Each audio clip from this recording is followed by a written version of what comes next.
Bien, la sociedad red, nosotros tenemos la suerte en la UOC de que el director del Instituto de Investigación en el sea Clemente Manuel Castells, que es hoy en día la persona referente número uno cuando se habla del concepto de sociedad red. Es probablemente el sociólogo español con más citas a nivel mundial y hoy en día quizá es una de las personas con mayor referencia mundial en temas de tecnologías y sociedad red. La palabra sociedad red no es suya, pero él es quizá quien más ha escrito sobre ello y tiene que ver con los cambios sociales, según él, con los cambios políticos, económicos y culturales causados por la expansión de la red, de la sociedad digital, de red y de las tecnologías de la comunicación. Afecta básicamente la economía relacionada con la globalización. Es decir, la sociedad red sin la globalización le faltaría una pata importante, porque si hay muchas sociedades red conexas, la globalización lo que hace es establece una gran mega sociedad red en la que el principal elemento es la economía informacional. Es decir, las bolsas funcionan a partir de qué? De información, algunas veces falsa, pero funciona. Y evidentemente algunas veces de esta información se hacen paquetes con nombres que no dicen todo lo que hay dentro y pasa lo que nos ha pasado con la crisis económica, pero es básicamente información. Con la empresa red hay un cambio de la organización y un cambio de cultura, que es lo que se requiere. Básicamente aquellas empresas que no consiguen hacer estos cambios realmente se quedan bastante fuera de lo que sería el núcleo de la sociedad red. Transforma el trabajo, cada vez conocemos a más gente que está trabajando en teletrabajo, cada vez las personas reducimos menos nuestra estancia en despacho y también trabajamos en otros lugares.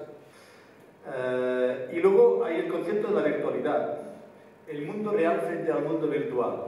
Existen muchas películas que han intentado explicar esto.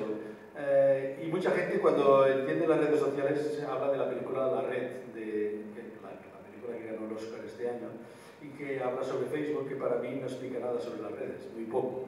Explica básicamente sobre cómo se crea un negocio a partir de una buena idea. Y las luchas que hay internas sobre la titularidad del negocio y cómo se gana el dinero. La red, yo creo que la mejor manera de explicar esto es Matrix. Matrix explica mucho mejor lo que es la virtualidad de la realidad que la red. Y Matrix, si se fijan, si la han visto, verán que explica las relaciones entre las personas y la gran relación entre los dos mundos, el real y el virtual. Y eso es lo que nos está sucediendo, que a veces no sabemos si estamos en el mundo virtual o real. Y que muchos sociólogos y psicólogos han intentado estudiar las relaciones entre personas y han puesto en entredicho que las relaciones en el mundo virtual sean relaciones de verdad en confrontación con las del mundo real. Y se ha demostrado que es absurdo, porque no hay relaciones en el mundo virtual si no hubiera habido unas relaciones en el mundo real. Es decir, la gente evidentemente no tiene tantos amigos como parece que tiene en Facebook, pero es que no los ha tenido nunca. Los estudios de redes sociales han demostrado que los núcleos de amistades son los que son, en la vida real y en la vida virtual. Por tanto, el número que aparece en Facebook de tantos amigos es por decir la relevancia que tiene. Evidentemente, cuando una persona es muy famosa, un jugador de fútbol, un actor o un político muy apreciado, porque los hay que no lo son, no lo sé si lo sabía, pero pues evidentemente tienen muchos amigos y muchos seguidores, pero yo lo llamaría más seguidores que amigos. Pero las amistades, las verdaderas amistades son las que nosotros podemos confiar en momentos de necesidad, no van más allá de 5 a 9. Y hagan ustedes números. Piensen, hagan una lista de a quién le pedirían un préstamo en una situación crítica. Si tuviera, y no les va a llegar ni a 5.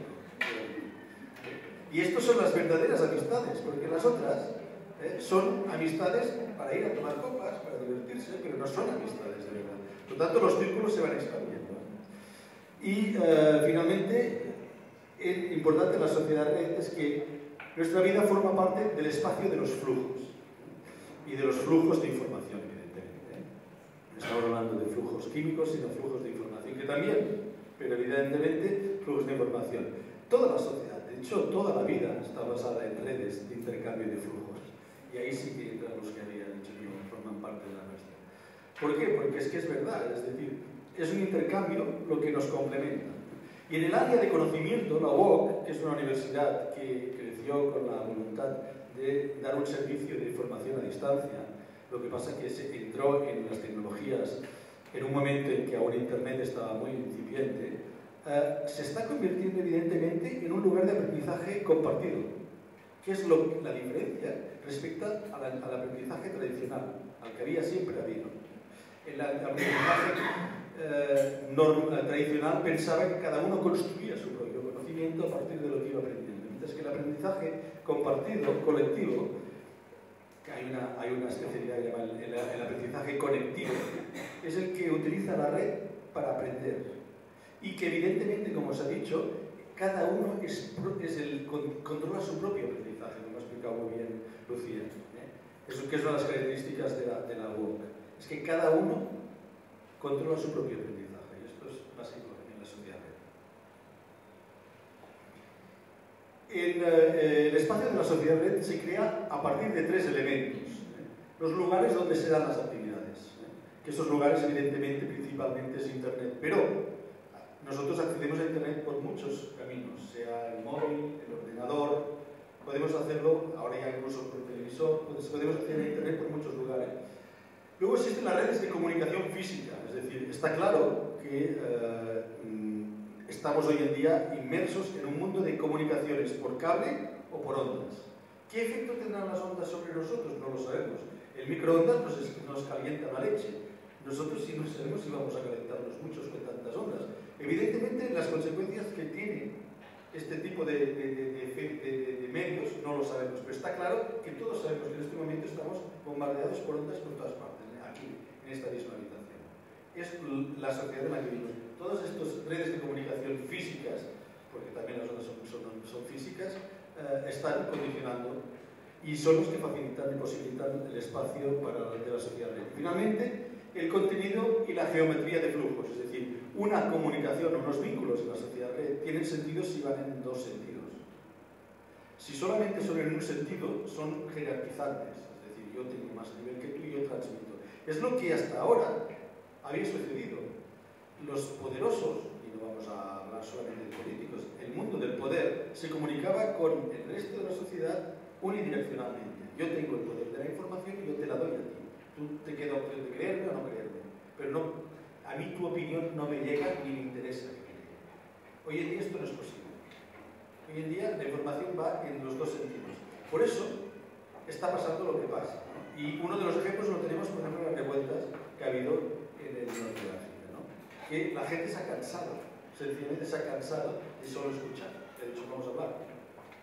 Y a partir de ahí, hablando, los políticos se han quedado sorprendidos porque eran sordos y ciegos y no veían que su sociedad no estaba contenta. Y cuando lo han descubierto, era muy tarde. Existe una estructura social que es uno de los temas de estudio de los sociólogos y es donde la teoría de las redes sociales ha acabado haciendo hincapié. La teoría de las redes sociales nace en el siglo XIX, es decir, los primeros intereses sobre lo que son las redes sociales, las relaciones entre personas, nacen en el siglo XIX. De hecho, era una controversia entre lo que era estudiar las personas, la sociedad, a partir de los atributos de las personas, con lo cual acabamos teniendo una lista enorme de personas con atributos, tenemos que ordenarlos. Otra decir, no, a mí en la sociedad me interesa estudiarla a partir de la interacción de las personas, porque me explica mucho más qué es lo que sucede en la sociedad. Y es a partir de ahí donde crece la teoría de las redes sociales. Sin embargo, las redes sociales, y tengo que decirlo en los últimos años, a pesar de que se ha utilizado mucho para estudiar diferentes ámbitos, no solamente en la sociología, sino en la informática, evidentemente, en la psicología, en los transportes, etcétera, en la economía, se había concentrado excesivamente, últimamente, en lo que era el uso matemático para analizar las estructuras de la red. Y la explosión de las redes sociales en Internet lo que ha hecho es comprobar que la realidad de por sí misma ya tiene suficientes elementos de análisis como para que con una observación y un conocimiento a fondo de la red podamos ya trabajar bastante. Por lo tanto, ya tenemos herramientas suficientes para analizar, ¿no? Y por ejemplo, en Twitter, uno de los estudios que salió últimamente es que bueno, Twitter se parece lo menos a una red social tradicional. Es más una red de comunicación, es decir, unidireccional. Bien, este estudio que estaba hecho a nivel universal de Twitter, con mediante informática, tuvo acceso a las comunicaciones de Twitter durante un periodo determinado, todas las que se habían llevado en el mundo, los millones de conexiones, evidentemente predominaban las conexiones de una noticia salida en un periódico y luego retuiteada por todos los lectores. Y evidentemente eso es verdad, si eso predomina como flujo, parece que el flujo es de un sitio hacia el final, como un río. Pero si nosotros olvidamos valorar que Twitter son muchas redes, no una sola, sino porque Twitter es una herramienta y buscamos las redes existentes, veremos que en Twitter hay redes reales de comunicación entre gente que se responde, que cambia de idea, que intercambia información y que tiene un dibujo de red bastante. Uno de los casos más interesantes que se hizo en el estudio de la teoría de las redes es el del mundo pequeño. Es el que dice que nosotros en 6 pasos podemos llegar a cualquier persona en cualquier lugar del mundo, a contactar. Eso lo hizo Milgram, hizo un experimento en Estados Unidos que era hacer llegar a una persona determinada de la bolsa americana, hacer llegar un mensaje lo más directamente posible. Es decir, cogieron, creo que eran 200 y pico personas, y dijeron, te damos una lista de personas que podrías tú estar conectado. ¿Cómo llegarías a ellas? A través de conocidos tuyos, que creas que les conocen directamente, que no se aceptaba conocer por el nombre, sino que se tenían que haber encontrado alguna vez físicamente. Y comprobaron que la media estaba entre 5,6 y 6. Eran los conocidos, que se llaman. Estos son los pasos. Bueno, todos hemos escuchado ideas de un amigo que se ha ido a Nueva York y al salir del hotel encuentra el vecino de al lado. Esas cosas pasan. Eso sería un poco la idea de mundo pequeño, pero no. El estudio de Milgram es mucho más ilustrativo de lo que es. Es decir, nuestros círculos de relaciones no son tan reducidos, sino que son mucho más amplios. Lo que sucede es que una cosa es las amistades. No confundamos. Y entonces, en este caso, el segundo factor que entra en interés es que las interacciones dentro de las redes funcionan a través de una dinámica que es el capital social. El capital social se contrapone a lo que es el capital humano. En una empresa el capital humano son los perfiles, la formación de la gente. Tenemos tantos ingenieros, tantos doctores, tantos físicos nucleares, y esto para nuestra empresa es un capital humano importante. El capital material es el capital que tiene la empresa, máquinas, patrimonio, etc. Y luego está el capital social. ¿Cuál es el capital social? El capital social es el capital que tenemos todos de relacionarnos. Es decir, no es lo mismo tener un físico nuclear que sea número 1, que no lo conoce nadie, que no es capaz de relacionarse con nadie, que tener uno que no sea el 1, que sea quizá el 4, pero que conoce todos los físicos nucleares más importantes del mundo. Porque este señor nos va a abrir mucho más camino que el otro.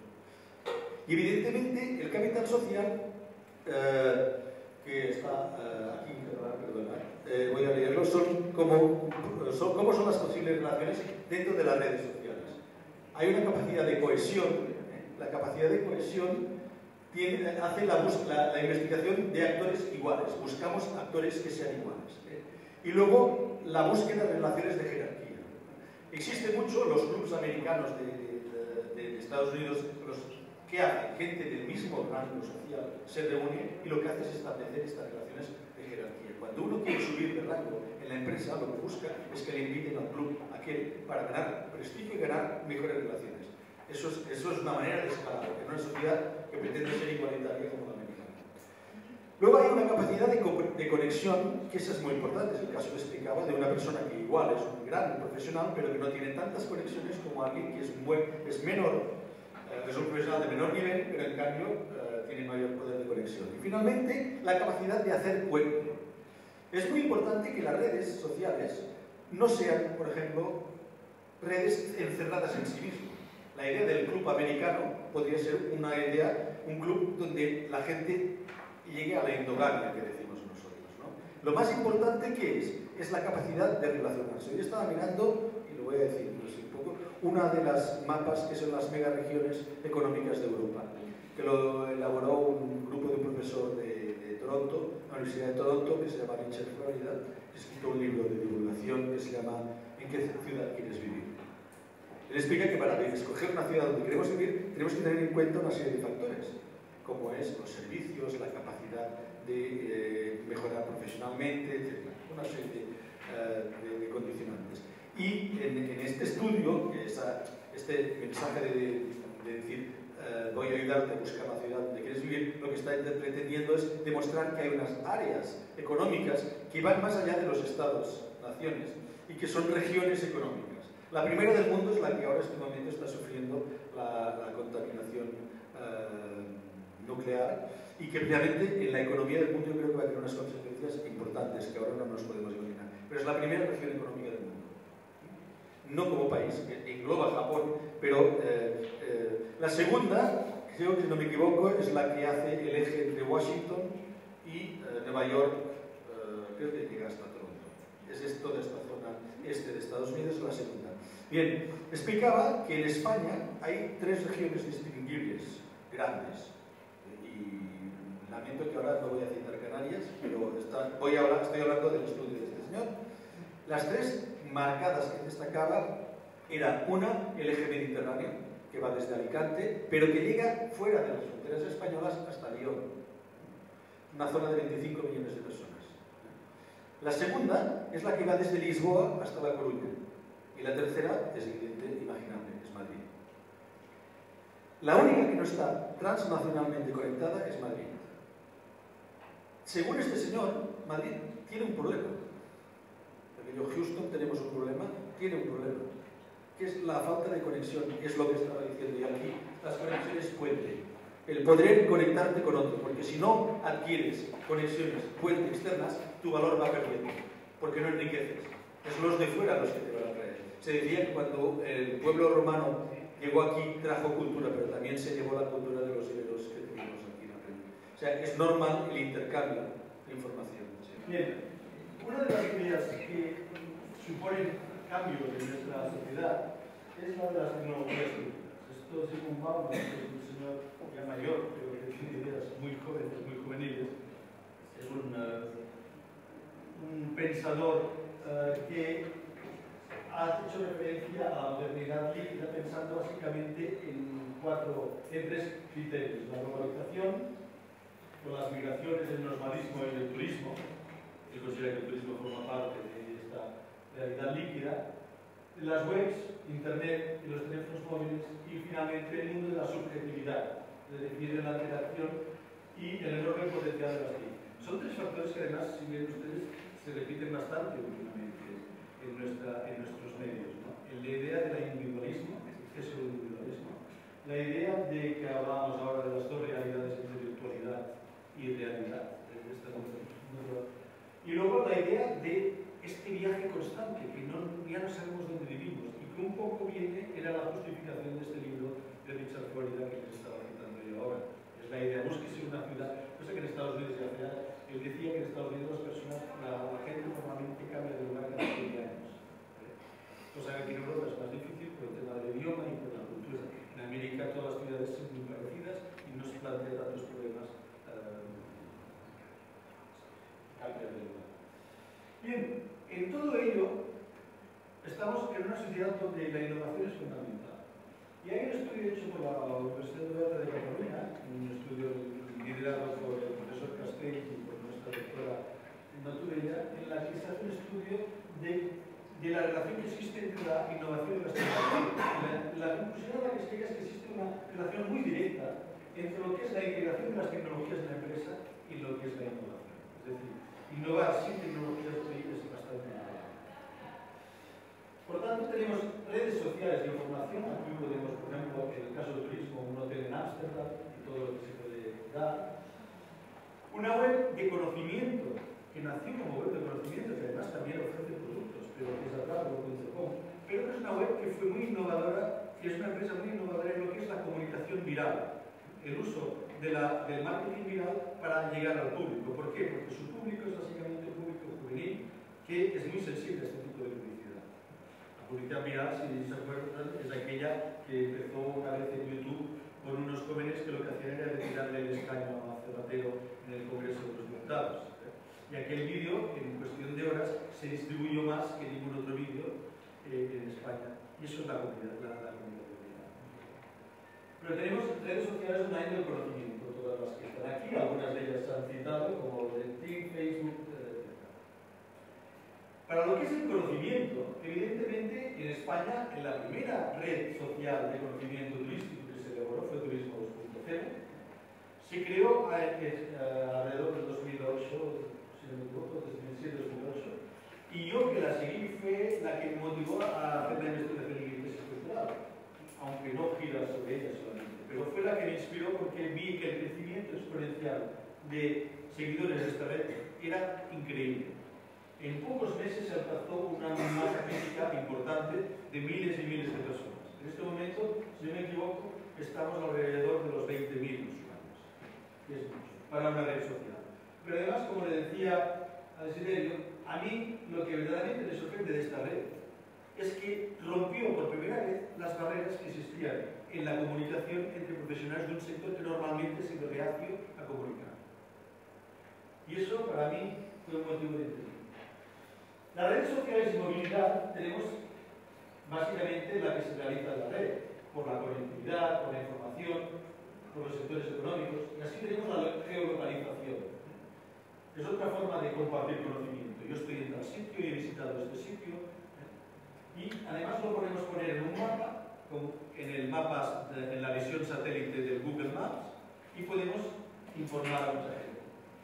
Otra forma, en la geolocalización, es la idea de poder dar premios, motivar a la gente, o por ejemplo, utilizar un Twitter 360.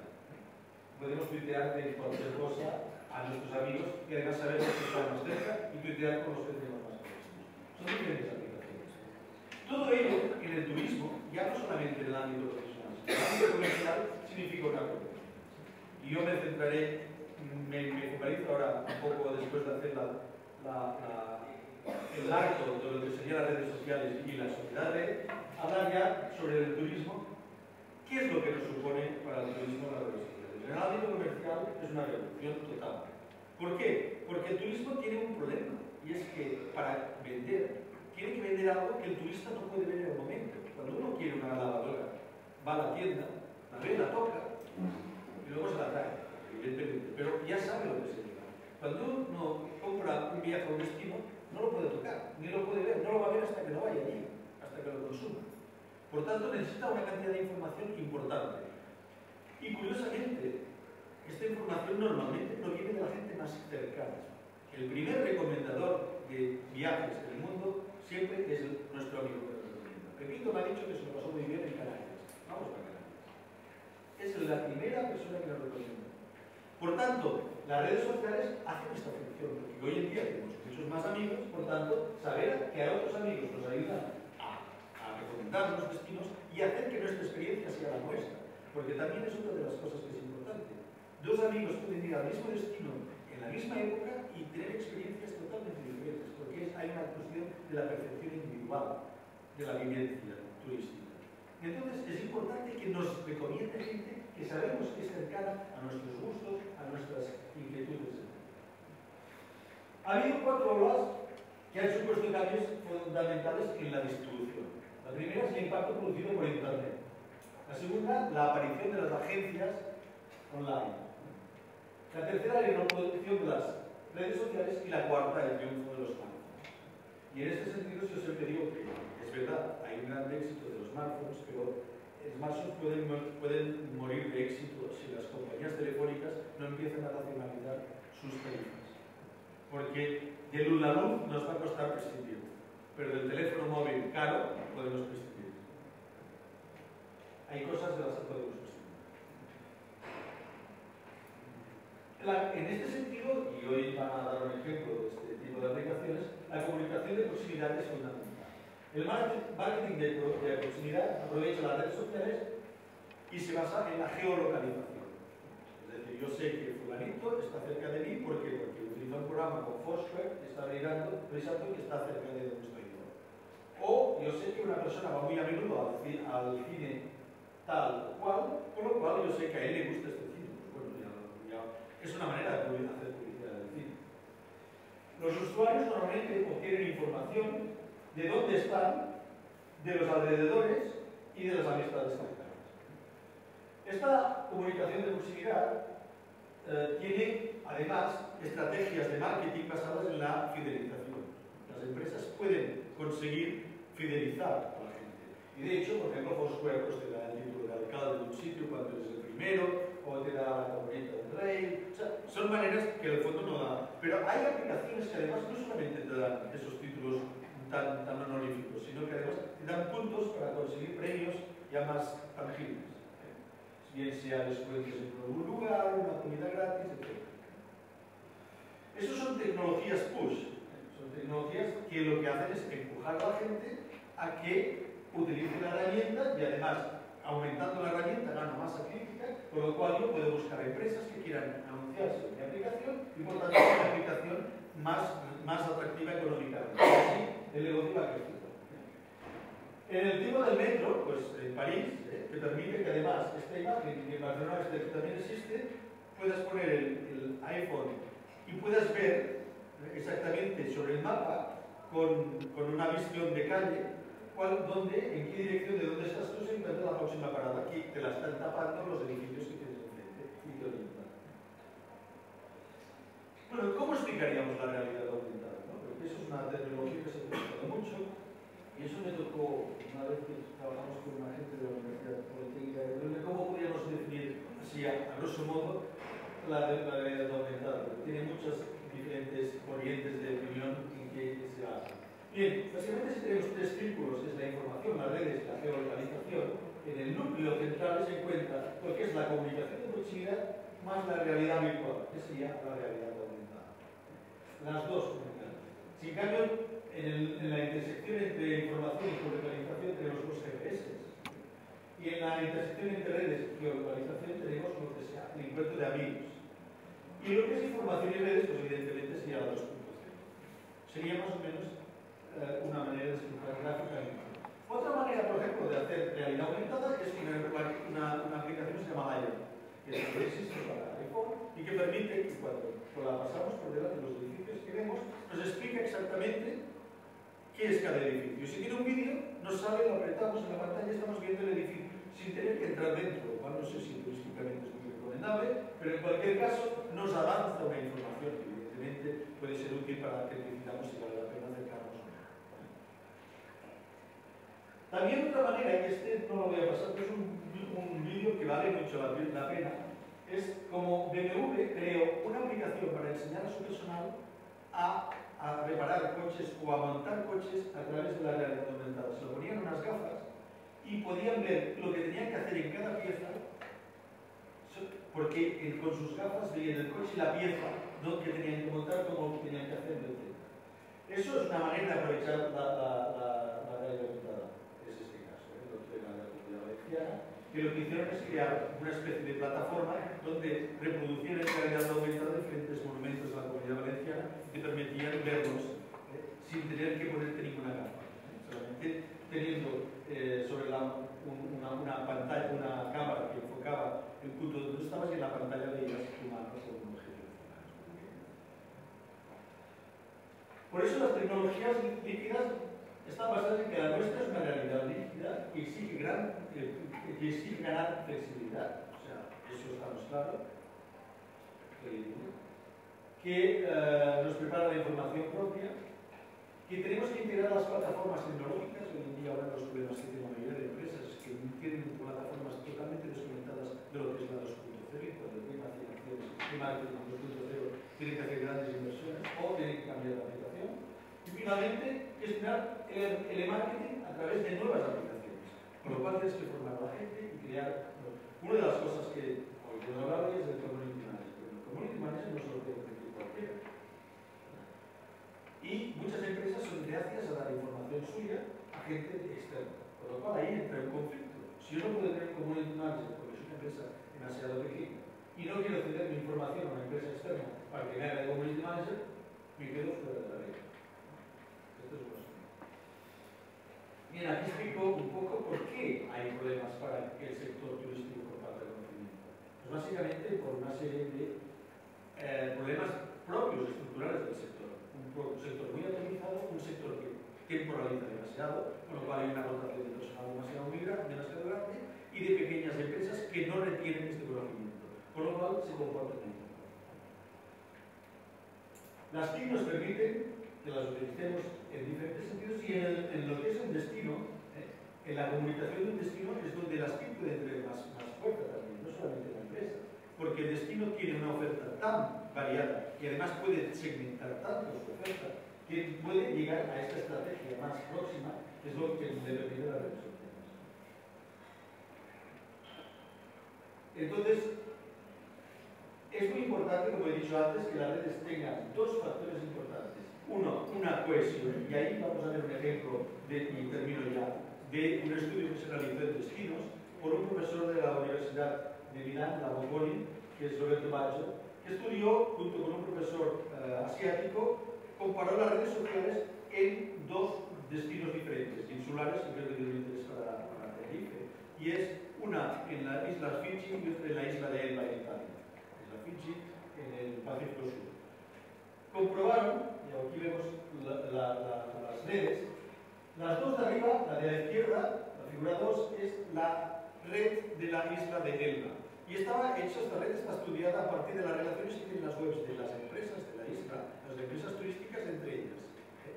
Lo mismo con el gráfico de la derecha es la isla Fiji. La diferencia que existe entre las dos, básicamente, significa, vamos a ver primero las similitudes, tienen un núcleo parecido muy grande y una dispersión en la periferia, cosa lo más corriente en cualquier red. Cualquier red social, lo más corriente es que sea una representación de ese tipo. Lo que sucede es que en las islas Fiji hay muchos más puntos inconexos, se fijan que hay muchos más puntos que no tienen ningún tipo de relación, están solos.